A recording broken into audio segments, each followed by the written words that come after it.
Hey, this video is brought to you by Cloudways. Cloudways is a fast and reliable managed cloud hosting platform that I use for my personal sites and for my client sites. They have great plans. They offer 5 different providers you can host on.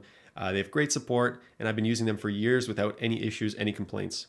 So if you're looking for a new hosting platform for your PHP or JavaScript apps, whether that be WordPress or Laravel or anything else, I highly recommend checking out Cloudways, and you could do so using the link in the description below. All right, so in this video, we're going to build a user CRUD API. This is something that a junior coding test might require of you or might request. What it basically means is usually 5 routes. So create, read, update, delete. And then I'm going to have the 5th route be show so we can see an individual user record. There's no API component to this tutorial. It's all going to be done through, well, I use Insomnia. You might be using Postman. And these are the 5 routes we're going to create. Before I get started here, I just want to make sure that it's clear that the base URL I'm using here is the CRUD-API.test. This is specific to my setup. I'm using Valet. You might be just using the local host address if you're using something like MAMP, but that's what my site is going to be called. You can name yours whatever. The reason I set up a base URL is because I just wanted it to be the same across all requests here. So one other thing I want to mention is that I've already created the database table. CRUD-API is what we're going to use. We're going to need a database. Obviously, we have to store users for the API to fetch. And the reason I also chose users, this is good to explain, is because the default Laravel application will include a user model and a user factory for seeding the database. We'll go through that and we'll set it up. So it might sound confusing, but it saves us some steps in setting up a model and a factory. So we can get started just by generating a new Laravel project. So Laravel new CRUD API. That's what I've decided to name mine. You don't have to name it like that yourself. Again, it depends on your setup, but that's what mine's going to be. And now after this installs, I can basically just run valet link and valet secure, and that will generate the .test domain for me. So I just need to cd in CRUD API. Cool. Valet link. All right, valet secure. Cool. Okay, so it should work now. If I click this, perfect. So it opens up a fresh Laravel application. You can see I'm running Laravel version 9.261 and PHP 8.1.7. So that's great. And now if we open this up in the code editor, be able to close this. You can see it's just a fresh Laravel application. We have a .env here, and it's already using the correct domain.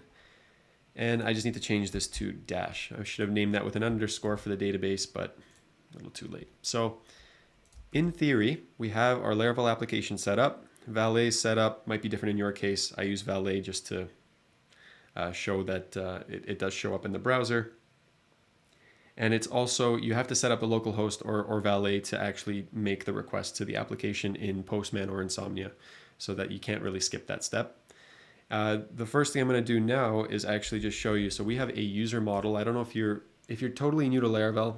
Laravel uses models, obviously, but the user model comes packaged with Laravel by default, and it has a has factory trait, which means that if you search your code editor for a user factory, it'll exist. And so you can use the user factory to generate fake users with a fake name, fake safe email, verified at password, which defaults to password, and a token. This is not that important.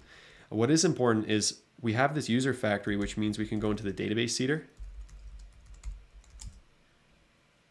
and we don't actually need this. We can just create 10 user records using this one line, the factory, and passing in 10 here means create 10 users. So if I go into my terminal, first of all, you want to PHP artisan migrate. So we could check the database here. There we go.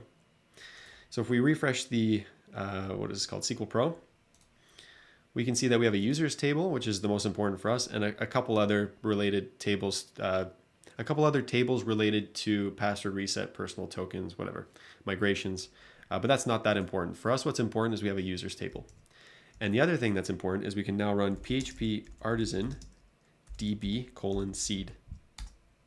And in theory, if I go and refresh now, we have 10 fake users created in our database, ready to go, so we can start building our API. Of course, if you like refresh the page here, nothing changes. It's just users in the database, but we now have data to work with. So I think the first thing we need to do is obviously generate a controller. Now, typically you just run PHP artisan make controller like this. And then name your controller, so user controller, right? Now you could do this, and it's going to be a controller that's empty. There's no methods in it. Laravel doesn't really help you much if you're doing it like this. One thing that we need to kind of do here to keep things within convention, I guess you could say, is make sure that we're putting things in the API directory. This directory might not actually exist by default, I'm not sure, but this is kind of like this is what we do at work. It just keeps things separated. It makes sense. And so Laravel will create inside the controllers directory an API directory and then the user controller. We also want to do, actually, I'll show you what this looks like. So if we run this, go back to our project here and go to HTTP controllers API user controller, you can see it's empty. Again, great, but we want to do better. So what we want to do is, I'll actually delete this. Clear this. We'll run PHP artisan make controller API / user controller -- API. This will generate some methods for us. And we'll also do -- model equal to user. Now we don't have to give the fully qualified whatever path to the model here. Laravel will figure it out for us. And I'll show you in a second why we're doing this. So if we run that, you can see our controllers in the exact same spot.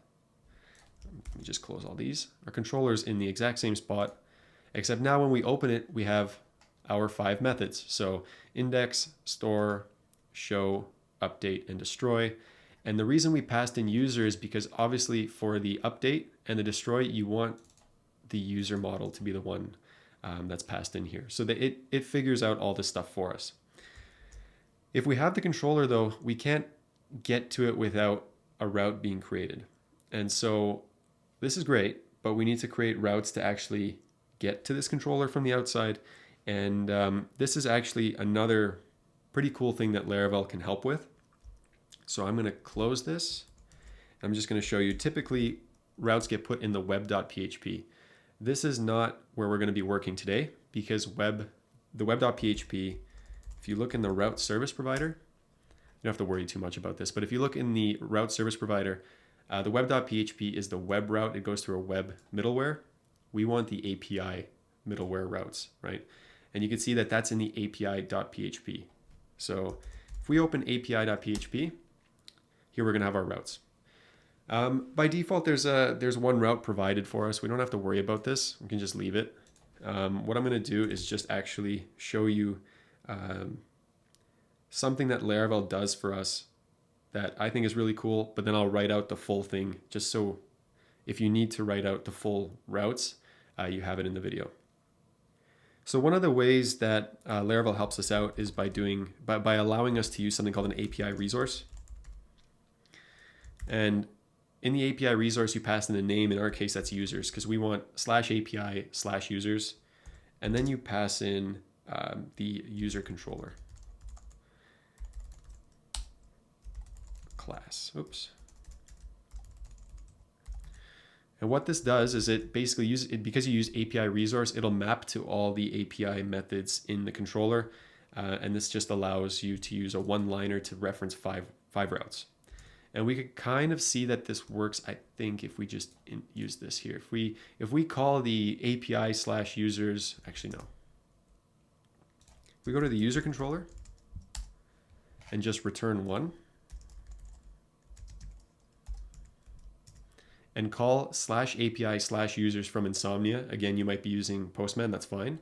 We should in theory see 1, and we do. And also keep in mind, you can actually see this from the browser as well, because it's a get. So it's API/users, should be able to see just 1, and we do. So clearly our routes work, and that's pretty cool because you can squish them down all into just one line for the routes. But if you wanted to write them out all on your own, what you could do is basically use a route prefix and a name, and then group routes together to keep things clean. So if I was building this and I couldn't use an API resource, or maybe you feel like that's cutting a corner for a coding test, what I would do is just use a prefix. Again, you want to pass in a name. Name for this would be users dot, and you'll see how this works in a second. Group, pass in a function. And in here, we're gonna basically bunch up our routes so that we kind of can keep them together and use the same name and prefix. So the first I'm gonna do is get, and we pass in the user controller, class, index, and it's a good practice to provide a name. Oh, this should be here. Name. And since we have users dot here, we could just use index, right? We copy this 5 times. This one's going to be a post. We're going to post to just slash here, and this will be store. Store. This one's going to be a get, and gets, you have to pass in a user, because remember this get will actually go to show, and show will have a user, so we have to pass it in through the route. If this is too confusing, you could just use the API route. I just figured I'd show you because this might be seen as cutting corners. So this one here is going to be put user, because again, we're passing in a user. And this is going to be update. And then finally, this is going to be a delete route. And same thing, we're going to pass in a user because we need to know who to delete. And we'll reference destroy. So in theory, this is going to be exactly the same. If I go to Insomnia and run this, it should still show 1. In fact, just to prove, maybe we can return 2 here. Boom. Okay, so it works. So that's how you'd write those routes if you wanted to write them out manually. And actually, we don't even have to touch this file anymore for the rest of this tutorial. This is all we need to get this done. So we're going to shift our focus over to the controller. Let's implement the index route and actually get users to be shown. Now, if you're new to Laravel, I guess you could just do user all. And in theory, if you run this, you'll get all the users, all the fake users we created, right? So you could see their name, their email, their ID. But the correct way to do this, especially if you're returning API routes, is to use a resource to keep things organized. And so basically what a resource is a separate class where we're going to format the response per user and make sure that it's formatted correctly. We don't actually want to send email verified at and maybe created at, but not updated at. These things are not that important. So what I'm going to do now is just generate a resource to help us with that. So how we do that is by using PHP artisan make resource user resource. Oh, that needs to be capitalized. And if I run that now, we should be able to have that in our project. Let me check. And in here, yep, perfect. We're going to return an array. And let's say my project only needs to return a user's ID, name, and email. So it's going to be ID, this ID, and this is going to make more sense in a bit. This is actually referencing the user we're going to pass in. So name, and this is going to be email. And now we can actually use this user resource within our index. So what I'm going to do is just remove this. We're going to return user resource, and you want to make sure that that is imported. So that's app http:/resources/user resource. And because we have multiple users here, what we're going to do is use a collection and pass in user all. So as you can see now, when we run this, it's wrapping the data in a data object. You're going to see in a second why, but it is returning all 10. users, and it's only the ID, name, and email. If you wanted to get fancy, and actually this is the way production APIs usually work, because like let's say you had 1,000 users or 10,000 or 100,000 users, you're not going to return them all in one request. What you're going to end up doing is actually using paginate, which is another reason to use a resource, because it handles all this for you. If you wanted to return only 5 users from the index route, you'd use paginate. It would send 1 through 5, and then it would send you links for the first page, for the last page. So we can actually, let's try this. If I put page 2 here, it'll return users 6 through 10, and it'll tell me that I'm on page 2. So this is all stuff that's prepackaged in Laravel that helps you kind of develop these great APIs without too much work. It's very easy. And that's actually the final product for the index route. The rest are going to be a little bit more tricky, but I'll show you how to correctly wire everything up. So the next thing is store. And actually, let's do show first, because it's kind of the same. So we're going to copy index,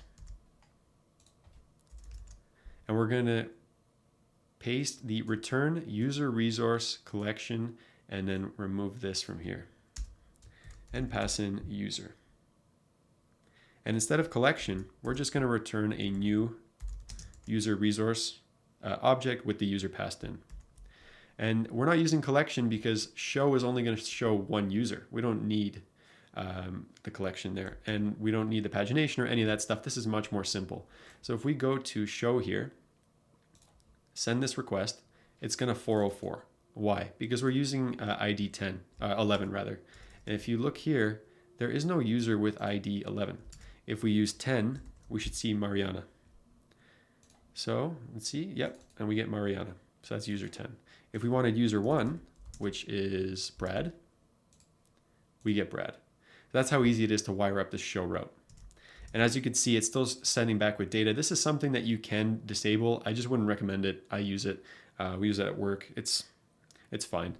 You want your data wrapped in data, I guess. So that's index and show methods. Those are the two get routes. We can now do the post for create.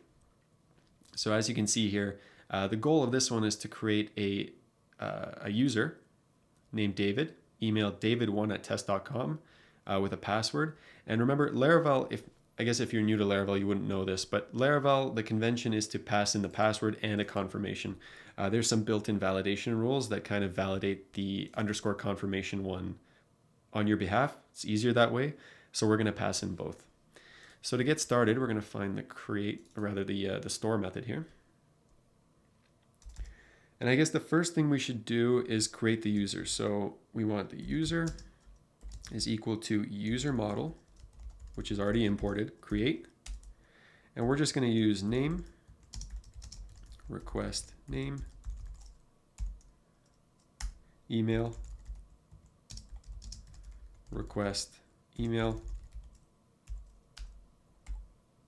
password, request, password. Now remember, this is going to save your password in plain text. So what you actually want to do is use something called hash make, and that'll hash your password so that it's not stored in plain text. You're going to want to also make sure that that's imported. So that's illuminate/support/facades/hash. Add a semicolon there, and then we can return the user exactly how we did in the show method using the resource. So it's nicely formatted. Now, in theory, this is going to work. That's fine, but it's not very secure. It's not validated at all. So you're just saving whatever the request is sending in. This is definitely something you don't want to do. One of the ways you could validate this is by doing request, validate, and then pass in the keys for your validator. So we'd start with name because we're passing in name, and make an empty array there. We'll make this one email, make this one password. And all three are required, so we can just add required here. The name should be a string, and the column is a maximum, has maximum characters of 255, so it should be max 255. And we could actually use this exact thing for the email, except the email will also have an email rule to make sure it's a valid email. We don't want to store something that's not a valid email. And it should be unique on the users. So every user in the users table should have a unique email in their records. So that's how you check that. It'll check in the users table to make sure that the email is unique. And the last one is the password. So password is also required. Should also be a string. Minimum 8 length. So this is 8 characters long minimum. And this is the thing that I mentioned before, confirmed. So what it's doing here is using the password underscore confirmation request key that we're sending in. And we don't see that here, but that's because confirmed will automatically verify that it's there and it matches the password here. And again, you can see that here. So although we're not validating it explicitly, it will check password underscore confirmation and make sure that these are the same. So in theory, if we go to Insomnia now and we run create for this, we should see a user with ID 11 created with the name David, david1@test.com for the email. And I mean, we won't be able to tell that password's password because it's hashed, but it should exist. And you can see that the resource was returned. We have a user with ID 11, but we shouldn't trust Insomnia. We should check in our database, right? So we have user ID 11, david1@test.com, no date for email verified at, but the password does exist there and everything looks good. But what if you wanted to take this one step further? Now the really clean way of doing this is to create a request. And so why would you create a request? This is kind of confusing naming because we have a request here. You know, we're using the request to get whatever's passed in through the request. Why would we create another request? In Laravel, if you generate a request, and that would be done with PHP artisan make request user, let's call it store user request. There might actually be a way to generate a controller with these already made for you, but let's just do it by hand. So this should have created something called a store user request. If we look for this, and that's going to be in the app/http/requests directory, you'll have two methods. So one is authorize. We're going to flip that to true because we want, so let's see, determine if the user is authorized to make this request. We're going to default to true. We're not going to check anything in there. So if that's false, it's not going to let anyone through. And here you have a method called rules. And one of the cool things is you can copy this, paste it in there, remove this, and it should validate. Well, not yet, because you still have to use a store user, the store user request in here. And you're going to want to make sure that that is imported. You can see that my VS Code imported it right here. So now when that request comes in, it's automatically going to be validated against these rules and make sure that that user we're creating has the right attributes or data. And we can test this to make sure. So your password has to be a minimum of 8. Let's just remove this. And this would be creating a user with ID 11. This is going to be David2. We should get an error, and that's the password must be at least 8 characters. So it is checking. And now if we make that correct, actually, let's make it mismatch. The password confirmation does not match. So it is validating. If we make it match and send, you see we have David2, ID 12, and in our database, we have David2 with ID 12. And so this is a really great way to show that you know what you're doing, I guess. This is something pretty specific to Laravel. And actually, now that we have that done, we can duplicate it and use it for update. So let me just duplicate this. Let's call it update user request. This is going to be update. And it's going to be the exact same rule. So that's why I duplicated it there. And we're definitely going to want to send authorized to true. And we could just copy this, go to the user controller, paste that in there. Make sure you're importing it. As you can see, my IDE just did it. So you have update user request here. We have a user. And what we're going to do here is just do user update. And actually, this is quite similar to create. So we're going to copy this. We're still going to return the user, but we want to update them. So this is going to be user update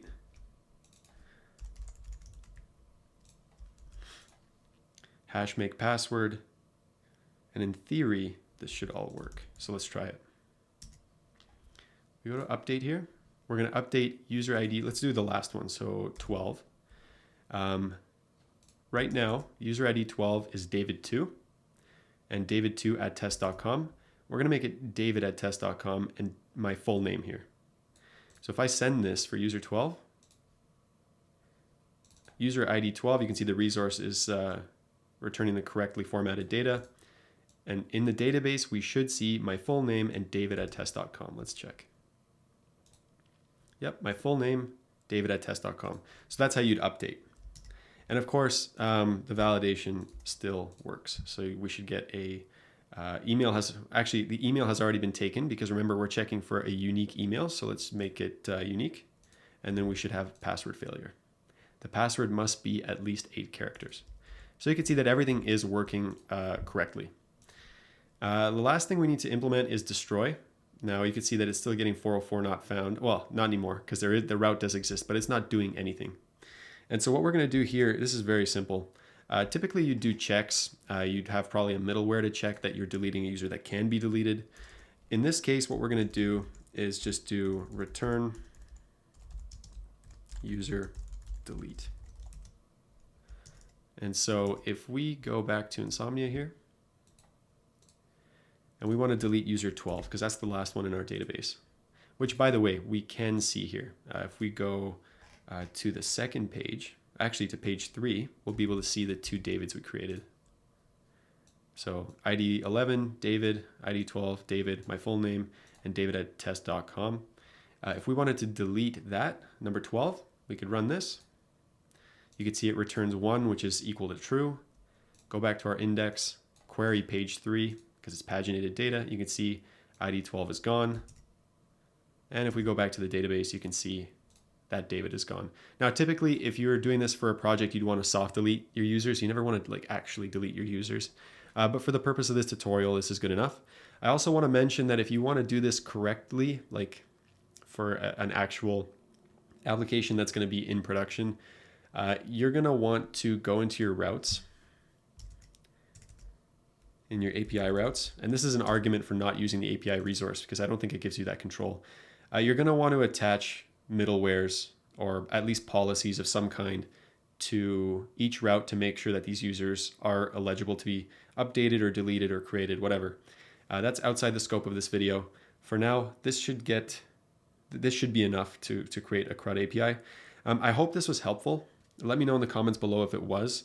And please, if you are looking for any kind of new PHP hosting or even for JavaScript projects, WordPress, Laravel, whatever it is, I highly recommend Cloudways. I have a link in the description below you can use if you want to support the channel.